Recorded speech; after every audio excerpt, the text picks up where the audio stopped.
여러분이 살면서 나와 상관이 없는, 여러분과 상관이 없는, 또 본인 생각하기에 나보다 많이 떨어진다 그런 분들과 여러분들이 한번 어울려 보신 적이 있는지요? 가만히 생각해 보면 우리는 평생을 살면서 비슷한 사람들과 어울립니다. 그런 사람들과 친구가 됩니다. 편하기 때문입니다. 그러다 보니까 전혀 다른 사람들, 정말 생소한 사람들과 어울리는 것이 쉽지가 않습니다. 불편하지요. 근데 우리 예수님을 믿는 우리 기독교는 예수님께서 인간의 몸을 입고 세상에 오신 것으로 시작을 합니다. 성육신, 인카네이션입니다. 우리는 조금만 달라도 쉽게 친해지기 힘들어합니다. 우리보다 조금만 밑에 있다고 생각해도 그런 사람과 어울리는 것에 자존심이 상하고 자기도 그렇게 낮은 사람이 되는 것 같은 느낌을 받을 때가 있습니다. 그런데 예수님은 달라도 너무 다른 인간의 몸을 입고 이 세상까지 내려오셨습니다. 베들레헴 마구간에서 태어나셨습니다. 하나님의 자존심도 없지. 하나님이 베들레헴 마구간에 태어나셨습니다. 수요 예배에서 배웠듯이 예수님 가족이 예루살렘에 정결 예식을 하러 예수님이 태어나신 지 40일이 지나서 성전에 올라갑니다. 다른 사람들은 양을 끌고 왔습니다. 부자들은 소를 끌고 왔습니다. 예수님 가족은 비둘기 2마리 가져왔습니다. 서민이었다라고 하는 것입니다.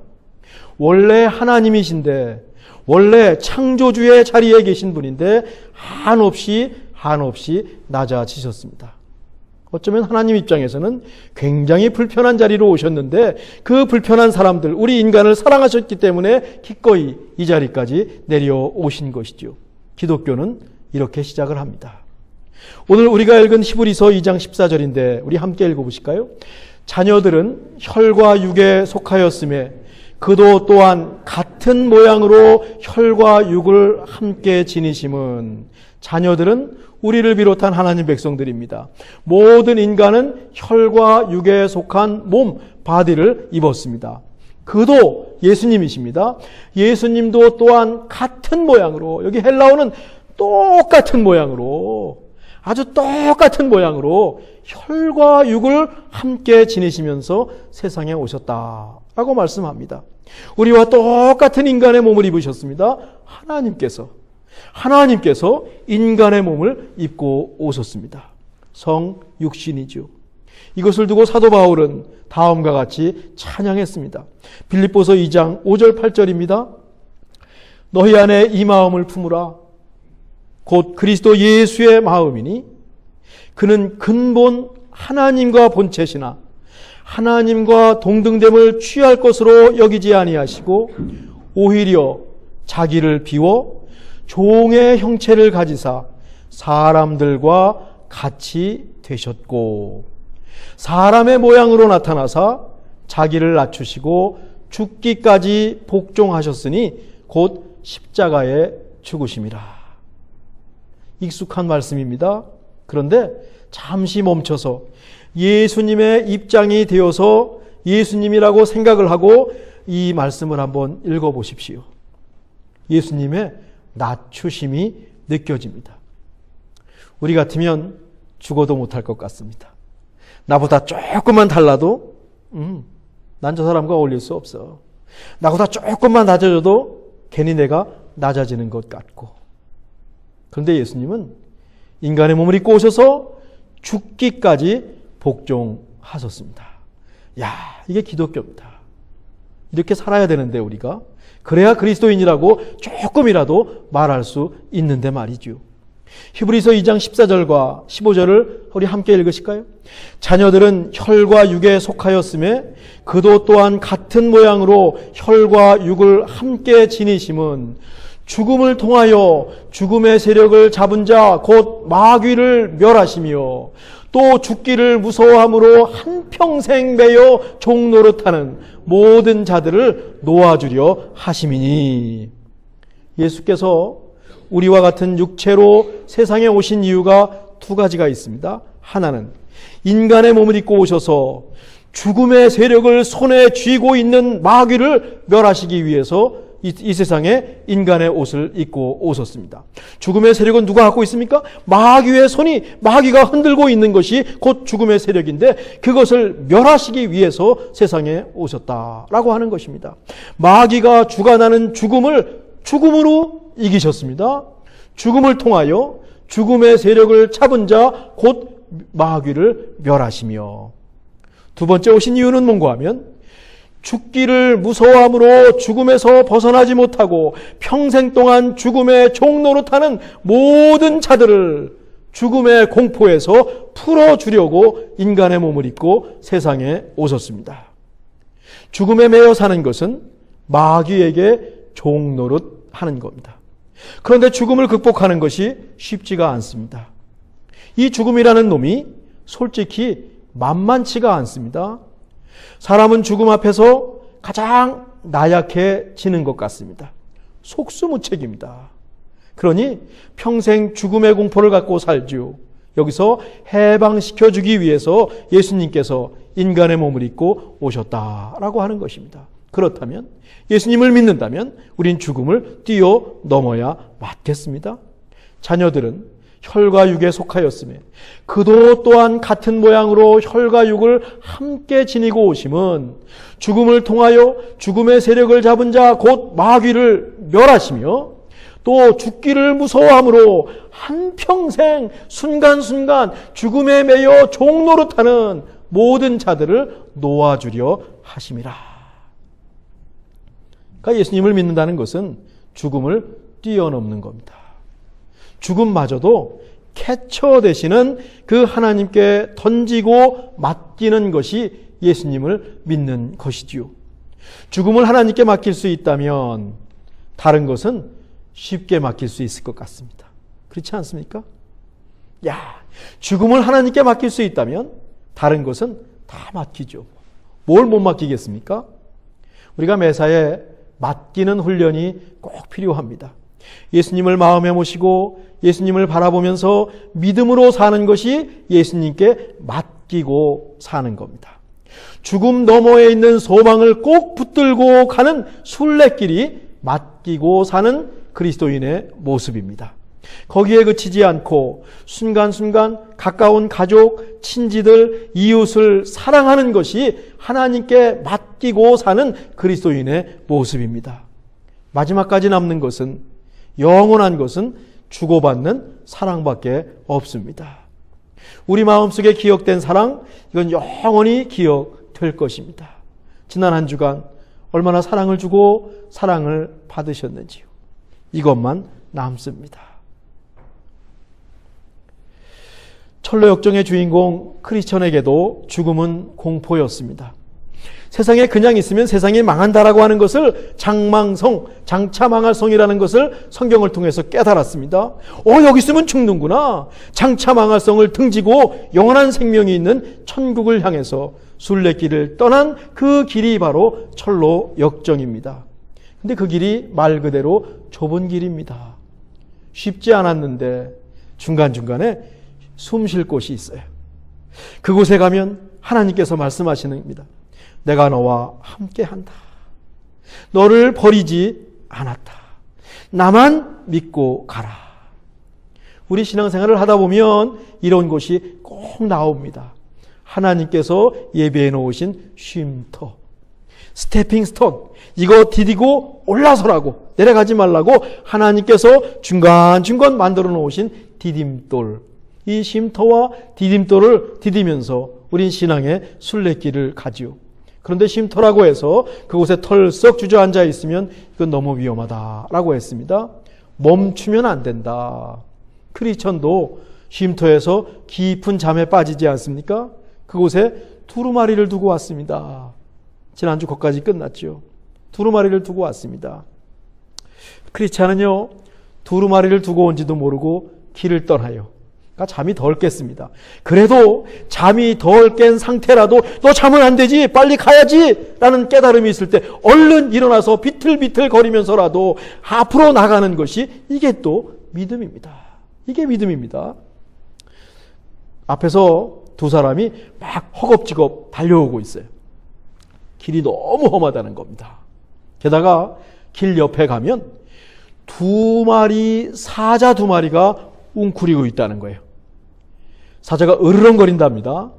자칫하다가는 사자에게 잡혀서 몸이 찢겨서 죽을 것이 뻔해서 더 이상 길을 가지 않고 뒤돌아오겠다. 이 두 사람이 얘기를 해요. 이 두 사람의 이름은 겁쟁입니다. 티모로스. 그리고 불신입니다. 미스트러스트. 여러분, 겁쟁이와 불신이 만나면 이거 최악의 조합입니다. 사자를 보고 잔뜩 겁을 먹었습니다. 믿음이 있으면 죽음을 불사하고 앞으로 가겠죠. 근데 잔뜩 겁을 먹었습니다. 믿음이 없습니다. 아무짝에도 쓸모가 없어요. 앞으로 가지 못하고 빽 뒤로 오고 있습니다. 우리 앞에 장애물은 언제나 있습니다. 사자처럼 죽일 듯이 달려드는 세력도 우리에게는 있습니다. 그때 우리도 겁쟁이가 되지요. 움츠러듭니다. 그때 믿음이 있다면, 두려움이 우리에게 오지만 믿음이 있다면 담대하라, 두려워 말라, 내가 너와 함께함이니라 하나님 말씀을 떠올리면서 뚫고 나갈 텐데, 두려움이 밀려올 때 믿음이 없다면, 겁쟁이와 불신이 하나가 되어 있다면 이건 큰일입니다. 우리 안에 있는 두려움과 불신을 떨쳐버리기 원합니다. 겁쟁이와 불신이 적어도 한꺼번에 일하지 않도록 마음을 단단히 먹었으면 좋겠습니다. 크리스천은 믿음이 있어요. 사자가 앞에 있다는 말을 듣고도 그 길을 갑니다. 근데 겁이 나지요. 어찌 겁이 안 나겠어요. 사람의 깊은 곳에는요, 두려움이 도사리고 있어요. 우리 두려워하지 말라 설교, 연속 설교 했었지요. 두려움이 생기면 이 믿음을 건드립니다. 하나님 계신 거 맞아? 하나님 나 도와주실 건가? 딴 데 가서 도움을 구해야 되는 거 아니야? 의심이 생기게 마련입니다. 그때 어떻게 해야 될까요? 십자가 아래서 받은 두루마리를 얼른 펼쳐서 읽으면서 위로를 받고 힘을 얻어야 돼요. 크리스찬이 생각이 납니다. 품속에서 두루마리를 꺼내려고 하는데 두루마리가 없습니다. 두루마리를 놓고 왔습니다. 야, 이제 알았네요. 크리스찬이 당황합니다. 어떡하지? 생각해보니까 쉼터에다 두고 왔어요. 크리스찬이요, 정신없이 자기도 모르게 쉼터로 달려갑니다. 왜? 두루마리 찾으러. 하나님 말씀이 생명책인 것을 크리스찬은 알고 있었습니다. 거기 가니까 두루마리가 자기가 자고 있던 벤치 밑에 뚝 떨어져 있어요. 이야, 여기 있구나. 얼른 주워서 주머니에 넣고 다시 옵니다. 비록 시간은 지체되었지만 두루마리를 얻은 것만으로 크리스찬은 감사했습니다. 요한계시록 2장 4절 5절입니다. 우리 한번 같이 읽어보실까요? 그러나 너는 책망할 것이 있나니 너의 처음 사랑을 버렸느니라. 그러므로 어디서 떨어졌는지를 생각하고 회개하여 처음 행위를 가지라. 이거는요, 처음 사랑을 잃어버린 에베소 교회를 향한 하나님의 사도 요한을 통한 깨우침입니다. 에베소 교회는 바울이 3년 동안 두란노라고 하는 서원에서 열심히 가르쳐서 교회를 세운 교회인데, 그 교회가 처음엔 잘 믿었는데 처음 사랑을 잊어버리고 흐지부지 되고 말았습니다. 시간이 약이라는 말이 있지요. 예, 시간이 약입니다. 근데 매너리즘이라는 말이 있듯이 시간이 우리에게 해가 될 수도 있는데, 에베소 교회가 시간이 지나면서 첫사랑을 잊어버렸습니다. 뭐라고 합니까? 어디서 떨어졌는지를 생각하고 회개하여 처음 행위를 가지라. 분명히 첫사랑을 잊어버린 곳이 있다는 겁니다. 첫사랑을 잊어버린 지점이 있다는 것입니다. 어디서 떨어졌는지를 생각하고 그곳을 찾아가서 거기서부터 다시 시작하라 라고 하는 말씀입니다. 크리스천이 말이죠, 바로 그 일을 한 겁니다. 두루마리를 떨어뜨린 곳을 생각하고, 여기서 떨어뜨렸구나, 거기에 가서 두루마리를 갖고 다시 시작한 겁니다. 이것도 믿음입니다. 그냥 매너리즘에 빠지는 것이 아니라, 왜 이렇게 됐지? 어디서부터 그렇게 됐지? 여기구나, 거기 가서 다시 시작하는 것, 이것이 또한 믿음입니다. 그러다 보니까 해가 졌어요. 밤이 되었습니다. 사자가 웅크리고 있다는 곳이 가까워집니다. 두려움이 또 발동하지요. 사자에게 잡혀서 죽을 수도 있어요. 으르렁거리는 사자의 소리가 들립니다. 무서워서 앞으로 갈 수가 없어요. 그래도 조심조심 갑니다. 길 옆에 보니까 조그만 오두막집이 있고 한 노인이 그 집을 지키고 있어요. 지킴이 경계 파수꾼 워치풀이라는 노인이에요. 이 노인이 말하기를 씩 웃습니다. 사자 겁낼 것 없어. 사자 겁내지 마요. 그 사자 묶인 사자야. 알고 보니까 겁쟁이는요, 사자가 묶여있다는 말을 하고도 겁을 먹고 돌아왔네요. 불씨는 사자가 묶여있다는 말을 듣고도 믿지 않고 돌아왔네요. 노인이 이 크리스찬을 데리고 사자 앞을 쭉 지나갑니다. 뭐 묶여있으니까 아무리 으르렁거리고 죽일 듯 달려와도 그것은 장난감 사자입니다. 옛날 시골에 살 때 밤에 개들이 그렇게 짖어요. 밤에 가면 묶인 개는 하나도 무섭지 않습니다. 도리어 멀리서 놀려도 그 개는 덤비지 않습니다. 풀린 개가 무섭지요.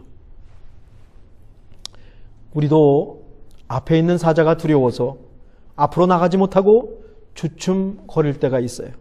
그런데 그 사자가 묶인 사자일 수 있다니까요. 지나고 나면 별것 아닌데 괜히 겁을 먹었습니다. 거기서 포기하고 돌아갔다면 얼마나 아쉬워요. 신앙의 순례길에 겁쟁이와 불씨는 반드시 몰아내야 합니다. 어떤 일이 있어도 앞으로 나가야 돼요. 이 노인이 크리스천을 큰 집으로 데리고 가네요. 배를 두르니까 그 집에 있는 신중 디스크레션이라고 하는 여인이 나와서 크리스천을 맞이합니다. 쉼터와는 비교가 되지 않는 아주 크고 아름답고 평화로운 궁전과 같은 집이 있어요. 그 집에 3명의 여인이 있습니다. 한 명은 분별, 프루던스, 한 명은 경건, 파이어티, 한 명은 자애, 체리티입니다. 이 3 여인이 크리스찬에게 물어봐요. 당신은 누굽니까? 어디서 왔습니까? 어디로 가는 겁니까? 그동안 어떤 일을 겪었고 누구를 만났습니까? 묻습니다. 이 4 사람이 도란도란 둘러앉아서 이야기꽃을 피웁니다. 이 크리스찬은 아주 편하게 이야기 보따리를 풀어내기 시작했습니다. 이야기에 힘이 있거든요. 스토리텔링, 서사라고 하는 겁니다. 좋은 사람과 나누는 이야기는 위로를 주고 힘을 얻습니다. 크리스찬에게도 마찬가지였습니다. 천국에 가기 전에 있는 집이에요. 이 집의 주인이 누군가 보니까 예수님이시네요. 세상에 있는 교회를 뜻합니다. 교회는요, 아름다운 곳이어야 합니다. 교회는 편안한 곳이어야 합니다. 교회는 나그네를 환대하는 곳이어야 합니다. 신중하고 세심하고 분별력 있고 경건하고 무엇보다 사랑이 넘치는 곳이 교회여야 합니다. 이야기가 넘치는 곳이 교회입니다. 크리스천이 자고 갈 방을 소개해 주는데 하룻밤 묵을 방의 이름이 피스, 평화입니다. 쭈그리고 잠을 청하던 벤치, 쉼터와는 전혀 다르죠. 충분히 리프레시를 합니다. 그리고 아침에 되니까 그 집 사람들이 이 크리스찬에게 전신 갑주를 입혀줍니다. 투구를 씌워주고 흉배를 붙여줍니다. 그리고 기도해주고 이제 앞으로 가십시오. 저희들이 응원하겠습니다. 충분히 쉬고 재미있게 이야기하고 전신갑주로 무종하고 다시 길을 나섭니다. 전 우리 교회도 여러분들께 철로 역정 속에 크고 아름다운 집이 되기를 간절히 바랍니다. 규모에서 큰 것이 아니라 하나님 마음처럼 크고 넓은 집이 되기를 간절히 바랍니다. 세상에서 짬짬이 쉬다가 오늘 오셨다면 오늘 교회에서 오늘 예배에서 충분히 쉼을 갖고 평화를 누리고 하나님의 사람들과 마음껏 이야기하고 세상으로 나갈 준비를 시켜드리는 우리 주 예수님의 교회가 되기를 간절히 바랍니다. 교회는 스토리텔링, 서사, 이야기가 넘쳐야 되는 곳입니다. 1월 말까지 우리 아이들이 우리 선물로 받은 10불을 가지고 어떤 일을 했을 것입니다. 그 이야기가 넘치는 것입니다. 이 가정은 이런 일을 했답니다. 저 애들은 저런 일을 했답니다. 이런 일들이 우리 가운데 많이 넘쳐야 됩니다. 우린 이런 곳을 도왔습니다. 우린 이런 하나님을 만났습니다. 지난 한 주간 동안에 어려웠습니다. 함께 기도해 주십시오. 이런 스토리텔링이 많은 곳, 이것이 바로 교회가 되는 곳이죠. 하나님과의 스토리텔링, 우리 각자와의 스토리텔링이 있는 곳입니다. 크리스천이 내리막길을 또 만납니다. 계속 밑으로 내려가는 길이에요. 맨 밑까지 가니까 괴물이 그를 기다리고 있네요. 무저강의 사자, 지옥의 사자 아폴리온입니다. 아폴리온이 등장하는 게임이 있는 것 같아요. 우리 아이들은 혹시 아폴로인이 이렇게 말이 안 되죠. 아폴리온이 등장하는 게임을 알고 있는지도 모르겠어요. 성경에서는 마귀 사탄의 우두머리입니다. 이 크리스천이요, 아폴레온과 반나절 동안 싸웁니다. 아폴레온이 불붙은 창을 크리스천의 가슴을 향해서 딱 던집니다. 크리스천 가슴에 방패가 있거든요. 딱 막아냅니다. 크리스천이 칼을 빼들었습니다. 아폴리온이 여러 개의 투창을 한꺼번에 크리스천에게 빡 던집니다. 머리에 상처를 입었습니다. 손에도 상처를 입었습니다. 발에도 부상을 입었습니다. 크리스천이 쓰러져서 피를 흘립니다. 반나절을 싸우고 나니까 얼굴에는 땀범벅입니다. 피범벅입니다. 그때 누군가 찾아오세요. 하나님이 찾아오셔서 힘을 주십니다. 그 힘으로 마귀를 칼로 푹 찌르니까 마귀가 물러났습니다. 크리스찬이 외칩니다. 그러나 이 모든 일에 우리를 사랑하시는 이로 말미암아 우리가 넉넉히 이기느니라. 이겼습니다. 해냈습니다. 크리스찬이 하룻밤 묵었던 집에서 전신갑주를 입혀주고 미리 모든 것을 알려준 덕분이죠. 교회가 해야 될 일입니다. 물론 크리스찬에게 마귀와 맞닥뜨릴 수 있는 용기가 있었습니다. 믿음이 있었습니다. 중요한 순간에 하나님께서 도와주셨습니다. 우리도 이제 다시 세상으로 나갑니다. 우리가 마주해야 할 세상이 호락호락하지 않습니다. 아폴리온까지는 아니어도 우리를 위협하고 넘어뜨리려는 사람들이 있습니다. 세력들이 있습니다. 상황들을 만날 수도 있습니다. 오늘 우리 예배가 여러분을 준비시켜 드릴 수 있기를 간절히 바랍니다. 하나님께서 주시는 힘과 은혜로 세상에서 넉넉히 이기시기를 바랍니다. 그 이야기를 가지고 다음 주에 모여서 또 함께 이야기하면서 우리 교회에 서사 스토리텔링이 넘쳐나기를 바랍니다. 이 모든 일에 우리를 사랑하시는 이로 말미암아 우리가 넉넉히 이기느니라. 하나님께서 예비하신 쉼터, 어머니 품 같은 교회, 하나님께서 우리에게 허락하신 미리 경험하게 하시는 천국이랍니다. 우리 가정이 미리 경험하는 천국이 되기를 간절히 바라고 우리 교회가 그렇기를 간절히 바랍니다. 우리 그런 공동체를 세워 가십시다. 오늘 보면 마지막 절입니다. 그가 시험을 받아 고난을 당하셨은즉 시험 받는 자들을 능히 도우실 수 있느니라. 우리가 가는 길이 어려운데요, 예수님도 다 이 길을 걸어가셨습니다. 어려울 때, 시험 받을 때, 힘들 때 예수님 생각합시다. 갈보리 언덕을 올라가신 예수님, 우리와 똑같이 육체를 입고 오신 예수님, 우리와 똑같이 먹고 사는 것을 놓고 시험당하신 예수님, 명예를 놓고 시험당하신 예수님, 권력을 놓고 시험당하신 예수님을 생각해 보십시다. 그 예수님께서 우리를 넉넉히 도와주실 것입니다.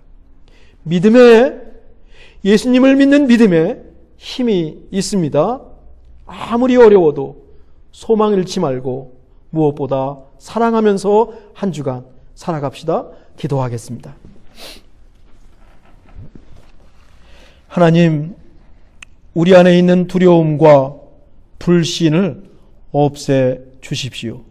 적어도 두려움과 불신이 한꺼번에 작동하지 않도록 하나님 우리를 깨워주시고 도와주십시오.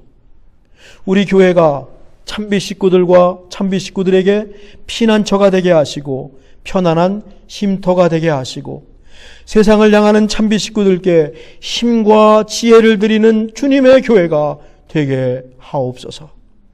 담대하게 하옵소서. 이기게 하옵소서. 예수님의 이름으로 기도드립니다. 아멘.